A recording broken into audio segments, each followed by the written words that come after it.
Hey guys, so I guess we're dealing with a little bit of the YouTube algorithm issues, but we receive a lot of questions. Some of them are repeat questions where we've done videos that kind of cover the responses already. But we have a lot of videos and we completely understand that. And again, when we tell you guys to put it in the comments, we truly, truly, truly mean that. If you have a question, no matter how simple, no matter how complex, no matter if we've addressed it already, we're going to make this video as a follow-up video, but also digging into it and kind of showing you guys kind of how we set it up as well. But the infrastructure on how we maintain the temperatures and everything for the hot spots and everything in the vault here, that's what this video is going to be about. Very specific question. Let's dig in.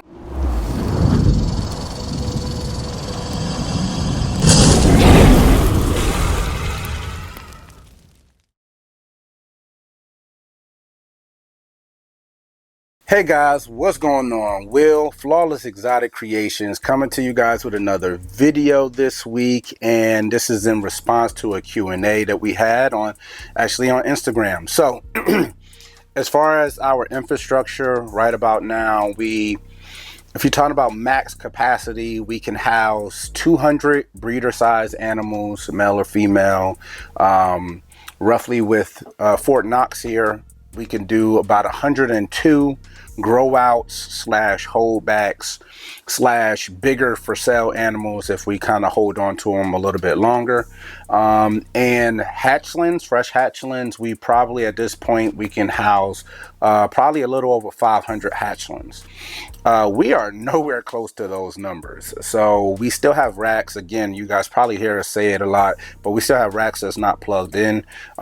This is for right now the ceiling of our operations here at the vault. We don't see ourselves getting much larger than that. We really hit the ground running super hard, building the infrastructure up, doing the whole business startup plan, putting everything into perspective for you guys.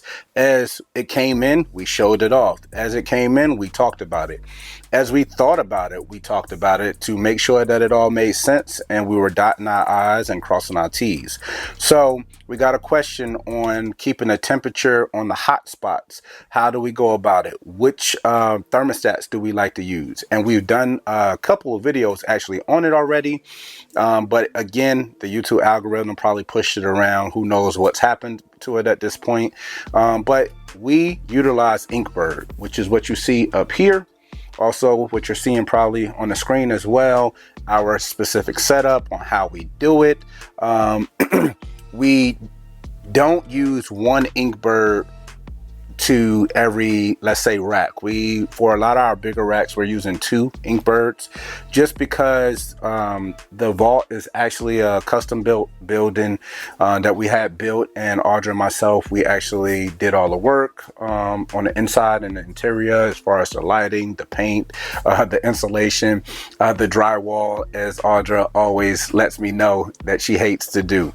And in doing that, we wanted to make sure that we were overkill to everything. We travel now finally and going to shows and on vacation, whatever it may be, and we wanted to build a smart facility. So Inkbird offered up a product that it was perfect for our setup, where we can hook these things up. They're a little tricky to kind of get set up. This was the first stage of it, and actually we do kind of have something new to show you guys in this video as well. But we have several of these. We order, I want to say we still have 10 more still in boxes up in the cabinets, just in case. We wanted to make sure that we were readily prepared. That way, hey, if every Inkbird was to fail, maybe we'll have the replacements, at least put the replacements into place before we go a different route and use a different product because of the failing. And we have not had to cross that path just yet. We're very thankful for Inkbird and the reliability that they've given us in building a facility. Why did we go with Inkbird? Well, truly, the Vault is a smart facility, so it's Bluetooth, it's Wi-Fi, everything hooked up. I can talk to Alexa. I don't want to say it too loud because she'll chime in and ask me what do I want. So we have all of that. The temperature down here is regulated. The humidity is regulated. We can add humidity into the air. We could take humidity out of the air. The whole shebang is kind of set up for us. Our fans over here, you could probably see a little piece of the fan there. We have 4 fans all circulating the air. We turn them off when we do videos just so you guys can hear better. But we have them on timers. We can cut them on and off on demand. We can cut them on and off via Wi-Fi if we're not even here. And same thing vice versa in controlling the humidity and the temperature. Same thing when it comes to the hot spots. We have these guys set up because in the software you can actually set it for an alarm. If they lose power, we'll get an alert to both modernized phones. If the temp drop below a certain parameter or go above a certain parameter, it'll alert you on your phone as well. So we can literally monitor what's going on without actually being here. So that was very, very needed in our situation. And the cost difference between this product versus any other competitors that are already at this level of technology was, I mean, far beyond the price value here. I want to tell you, we are still getting these things for about $30 a piece. So you mean for an entire rack, we spend 60 bucks or so, and we could put 2 Inkbirds on it and have Wi-Fi control no matter where we are. So actually, let me show you off the other product.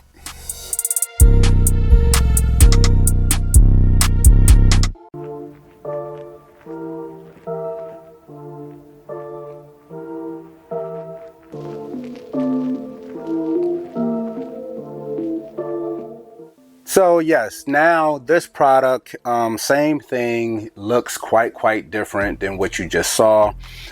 This is still Inkbird, still got the plastic on them, the little protector screens. Why did we switch to this? And we probably are going to continue buying more of these. I mean, we love Inkbird thus far. It's a tremendous product. We really like it. To speak on some of the differences here with this specific one is we actually have 2 set up on Fort Knox, which is our 17 level ARS rack, 6 across. This is where we're housing our grow outs and everything, and bigger for sale animals and our holdbacks. The trick to this is, why does it look so crazy with all the wires? I think it looks relatively controlled to what I've researched and seen, the crazy bunches of wires in different setups. This is pretty much how you would go about setting it up if you're going to have a multi-zoned 17 level or plus rack. Again, really overkill, because each one of these Inkbirds, this new style one, this is basically 2 thermostats in one, or it can control 2 different temperature ratings in one unit. So why do we go with this one instead of just getting 2 units? Because also with this, what I really like is, if for whatever reason your probe fails on you on this unit, you can actually change out the probe without actually changing the entire unit, which is a major upgrade, which adds serviceability to your product that you continue to buy. So now you can change your probe wires, you can control 2 different temperature ranges. I really love it, and it's still Wi-Fi enabled. It doesn't lose any other features from the previous model that we continue to use. We just pretty much hooked it up. We have had 0 issues utilizing it or using it. And right now we have 4 surge protectors because we have 4 different regions in it. We set it up where it's like, I believe, 4 levels to a zone. That way we can kind of fine tune a more specific temperature range on your hot spots, and not have that kind of that wave, that loop of some levels being one temperature in the hot spot, some levels being another temperature in the hot spots. We can probe it, we can temp gun it, and make sure we rein everything in. Overall, the bottom levels are going to be kind of tuned in a little warmer on the thermostat than the top levels because heat rises. Therefore, it's going to take more energy to keep the hot spots at the bottom within range of that 89-90 degree hot spot versus the amount of energy that it takes up top, which is far less, to keep that same hot spot in that 89 to 90 degrees. So I don't want to say that it's irrelevant, the temps that you set on your thermostat, but your temps that you set on your thermostat does not correspond with the actual hot spot. So make sure you guys are temp gunning your actual hot spot. We have some that, you know, especially in the middle of winter, we have to raise our hot spots on some of the bottom of these racks up to 96 degrees on the thermostat, but on the actual hot spot, it's teetering back and forth between 89, you know, 0.5 and 90. Sometimes it'll go up to 91, but right in that sweet spot. So you have to make sure you temp gun it to make sure that you're accurate on your temps, especially with your bedding and everything else in there. Which now talks about this, since this has been a new thing that we're talking about in this specific video. All these upgrades and everything in this new unit, how do you like it? We love it. On top of that, what's the price difference between this new unit that has all these new options compared to the old unit? It's the same price, probably oftentimes cheaper than the first unit. So you get far more features in this specific unit than the first Inkbird unit that we utilize. So we have several of these, again, just in case they fail. These units are not specifically made for ball pythons or for snakes or for, you know, reptiles in general. That's why, again, we wanted to try it. We seen good reviews about it before we jumped on it. Shout out to KG and D over there, Bomb Projects. They put us hip to it. I believe they have a probe on every row, you know, because they're so cheap. You can really go, you know, OCD with these guys, and they have, you know, knock on wood, have not failed us yet. We are a big supporter of Inkbird and the splash they've made in the reptile hobby and reptile industry. I don't really see us deviating and going a different route at this point, you know, going into season 3.